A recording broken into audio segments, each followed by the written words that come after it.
Welcome to Tales from the Trenches Tuesdays. Today, it is my honor to have Andrew Olsen with us. Here's a story of a fundraiser who was launching his very own web show. Each episode is very short due to edits, so it can really flow. Here's a story of a podcast guest star who was busy raising money of their own. They were each great in their own way, fundraising in its own. Till the one day when Jack asked a guest to join him, and they knew it was much more than a jest, that these guests must somehow form a resource. That's the way they all became the podcast guests. The podcast guests. The podcast guests. That's the way they became the podcast guests.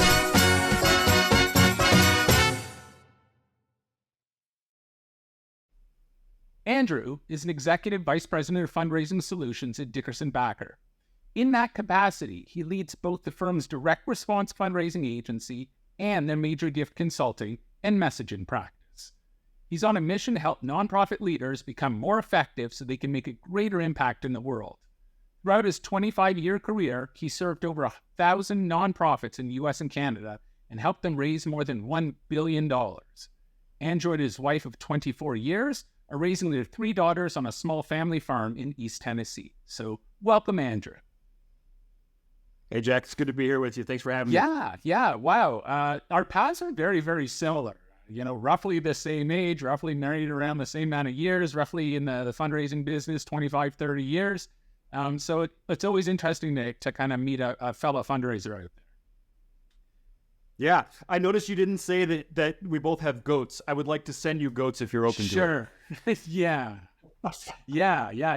You know, it's interesting. So many fundraising professionals kind of didn't start their career in fundraising. They fell into it. So tell me, how did you get started in fundraising? I, too, fell into it. So there's really 2 stories there. When I was in college, I was on a scholarship, and part of that scholarship required that I have some sort of work on campus. And one year I was working for the college president's office, just doing kind of average everyday office work, until he said, "Hey kid, why don't you come with me? I got something to do." And it turned out that he needed help setting up a room for a major donor event that he was having. And so that was really my first foray into fundraising. I then spent the next 6 months shadowing this college president, running to the tobacco shop to get cigars for his major donor cigar events, schlepping tables and equipment around to set things up for fundraising events. But I got to listen and absorb kind of everything that went on in those conversations with board members and C-suite executives that were supporting the college. So that's kind of where I got the first taste of fundraising. After school, I was managing commercial real estate, and I hated it. And my then, or almost father-in-law at the time, I told him that I was going to be quitting my real estate job just because it was terrible. And so he introduced me to this guy and said, I don't quite know what he does, but it has something to do with marketing, and it's kind of what you do, so why don't you go talk to him? That gentleman ended up being a guy named Mark Reed, who his father had created a company called Russ Reed, which in North America, if you are a homeless shelter, a Salvation Army division, a food bank, or any number of other organizations, your fundraising likely started with Russ and his work in the 60s. He's the guy that put St. Jude Children's Research Hospital on television. He put World Vision on television. So I stumbled into it simply because my father-in-law happened to know a guy who knew a guy. And since then, my career has been almost exclusively focused on charitable fundraising. Wow. So, a lot of fundraising and how we work today is grounded in our upbringing. So tell me a little bit about how philanthropy was spoken about at the Olsen family table. Yeah, that's an interesting one. So I have a bit of a juxtaposed upbringing. My father was a congregational minister, and so I saw philanthropy from the pew every week in our church, right? And I understood that, when a collection was taken in the church, part of that went to serving the local community and things of that nature. But also, and we weren't, my family in and of itself wasn't incredibly generous that I can recall. We didn't talk about philanthropy outside of sort of the church experience. My father also happened to have a gambling addiction that we discovered when I was a teenager. And so we became homeless when I was 15. And I ended up couch surfing and sleeping on people's floors through the rest of high school. And really it was kind of that experience that was a catalyst for me into understanding what it means to have a need and what it means to have somebody show up at your house with a bag of groceries, or to say, here's a gift card for the grocery store so you guys can actually get food for the month, because you're out of money and you're not out of month, right? And so as I think back on the last 25 years of my work, it really I didn't know it at the time when I was going through those things, but I talk a lot these days about kind of finding the purpose in your pain, because I think everybody has had some sort of negative experience in their life that's caused them to rethink or to think about the world differently. And for me, it really was that experience in my teen years that has become a driving force for me in wanting to kind of help end as much suffering as possible in all world. Wow. That is quite the impactful story. So just to kind of change channels for a little bit, as folks are digesting that, you've been in the fundraising profession for 25 years or so, but what's your favorite part about being a fundraising professional? My favorite part, I have two answers to that.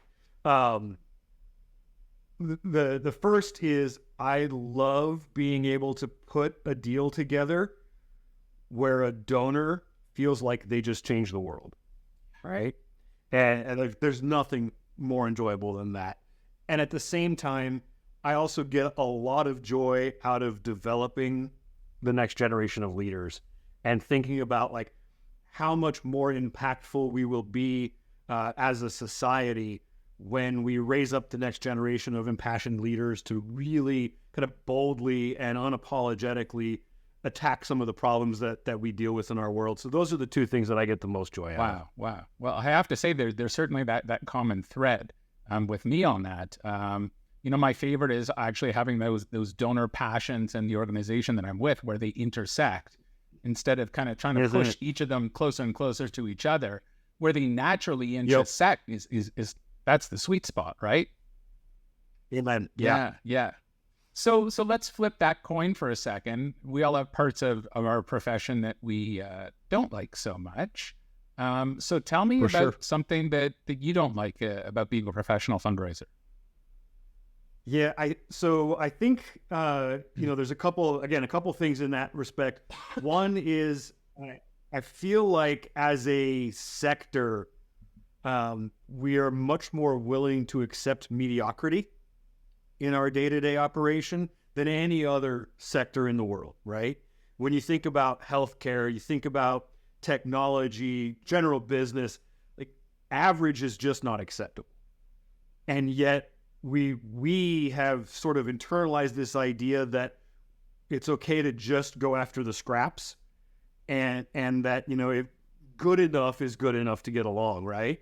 And I think and I feel deeply that if we would just push back on that and say, no, I refuse to accept that this is as good as we can do it, and even if it's going to hurt a little bit tomorrow, if it makes things better next month and the month after and for the people that come behind us, let's just double down and do what hurts a little bit to get better.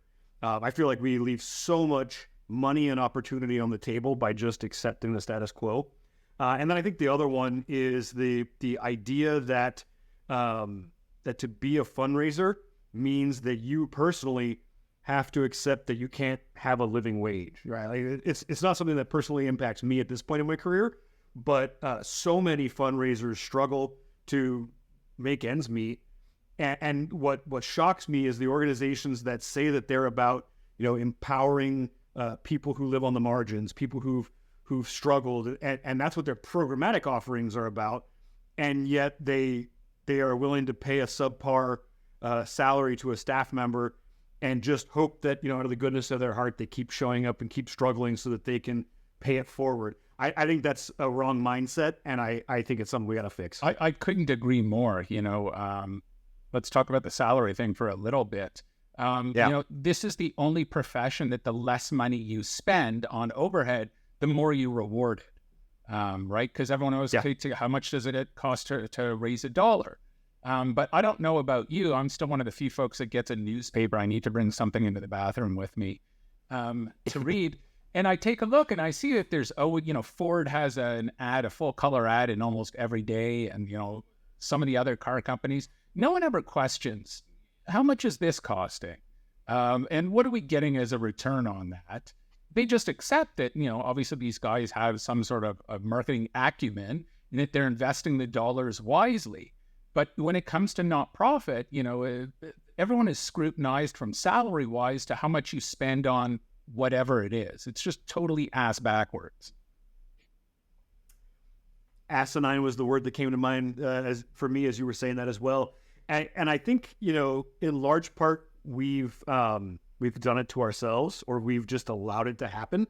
I've been in so many conversations around this topic where an executive at an organization, rather than pushing back on that, just absorbs it and says, well, we'll try to do better next time. And what I counsel our clients and partners is, no, start talking about the return on value, right? So yes, cost can be one consideration, and it should be. You shouldn't be wasteful, right? You shouldn't take out a full page spread in the Wall Street Journal if you could make a bigger impact doing something else. But if that's where your audience is and that's where you're going to generate revenue, then maybe it does make sense, right? But either way, if I can say to someone, look, yes, it costs us $1 million to run this organization, and 3 years from now, we're on a path to cure cancer, who wouldn't make that investment? Like, it's stupid not to, right? And I think that when we step back and instead of making an impassioned argument like that, that's actually grounded in reality and like clear, concrete claims, and we instead just want to talk about the fact that we are providing hope in the community and we're doing good things, but we're not actually like putting it out there and showing what the real impact is, I think that's where we handcuff ourselves, right? Like, there's no one to blame but us in that respect. There are, in my experience, very few donors who make their giving decision based on whether or not you have a perfect number of stars from Charity Navigator or whatever the heck, whoever's measuring that crap these days. I put so little stock in those things. I do think that you need to be transparent and authentic, and CEOs and fundraisers need to be willing to say, yeah, let's open up our books. Let me show you how we're spending money, right?